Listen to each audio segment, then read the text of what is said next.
12th Maths Unit 8 Exercise 8.3 Question number 5. Let g of xy is equal to x square y divided by x power 4 plus y square for xy is not equal to 0, 0 and g of 0, 0 is equal to 0. So g of xy க்கு ஒரு function கொடுத்திருக்காங்க. It's in the two variables x and y அப்படிங்கிற variable இருக்கு. இங்க xy is not equal to 0, 0 because directா xக்கு இங்க 0 substitute பண்ணிங்கனா xக்கும் 0 yக்கும் 0ங்கிறது substitute பண்ணிங்கனா 0 by 0 which is an indeterminate formல கிடைக்கும். But a function g of 0, 0 is equal to 0. இப்போ first subdivision நம்ம prove பண்ணணும். Show that limit xy tends to 0, 0 g of xy is equal to 0. Along every line y is equal to mx where m belongs to r. So இந்த கொடுத்திருக்கிற ஃபங்க்ஷன்ல நம்ம y is equal to mxங்கிறத போட்டு substitute பண்ணதுக்கு அப்புறம் limit நம்ம apply பண்ணோம்னா answer 0 வரணும்ன்றத prove பண்ண சொல்லியிருக்காங்க where m belongs to the real number. Now let's see the solution. கொடுத்திருக்கிற ஃபங்க்ஷன் என்ன g of xy which is equal to x square y divided by x power 4 plus y square. Now let's see the first subdivision. So here let us substitute y is equal to mx. Put y is equal to mx. Therefore g of xy is equal to where inga vandu m belongs to r real numbers. So இந்த இடத்துல x square y க்கு பதில் mx substitute பண்ணிக்கலாம் divided by x power 4 plus y square. So இது square பண்ணோம்னா m square x squareங்கிறது கிடைக்கும். m square x square. g of xy is equal to இது mx cube divided by denominatorல நீங்க பாருங்க x square காமனா இருக்கு. So bring x square outside. So inside the bracket you have x square plus m square. So இது ரெண்டும் cancel பண்ணீங்கன்னா remaining x மட்டும் தான் இருக்கும். Therefore we have g of xy is equal to mx divided by x square plus m square. இப்போ நம்ம limit apply பண்ணலாம். Limit xy tends to 0, 0 g of xy which is equal to. So இங்கேயும் நம்ம limit apply பண்ண போறோம். Limit right sideலையும் xy tends to 0, 0 mx divided by x square plus m square. So இங்க x மட்டும் தான் இருக்கு அந்த இடத்துல 0 ன்னு கொடுக்கலாம்.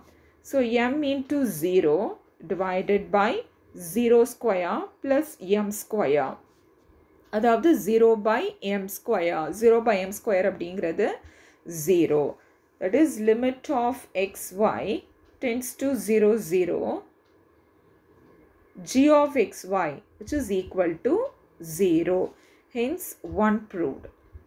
Subdivision 1 proved. Subdivision 1ல இதை தான் prove பண்ண சொல்லி கொடுத்திருக்காங்க.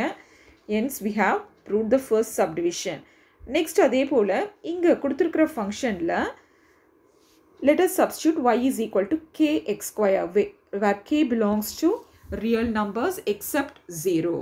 So இங்க kங்கிறது 0வா இருக்கக்கூடாது. Okay. Now we have to prove that limit xy tends to 0, 0 g of xy is equal to k divided by 1 plus k square. So inga y is equal to kx square போட்டு substitute பண்ணலாம். g of xy is equal to g of xy. So கொடுத்திருக்கிற question என்ன x square y divided by x power 4 plus y square. x square y divided by x power 4 plus y square. இப்போ இந்த இடத்துல நாம y is equal to put y is equal to kx square ன்னு கொடுத்திருக்காங்க क्वेश्चनல. yes kx square.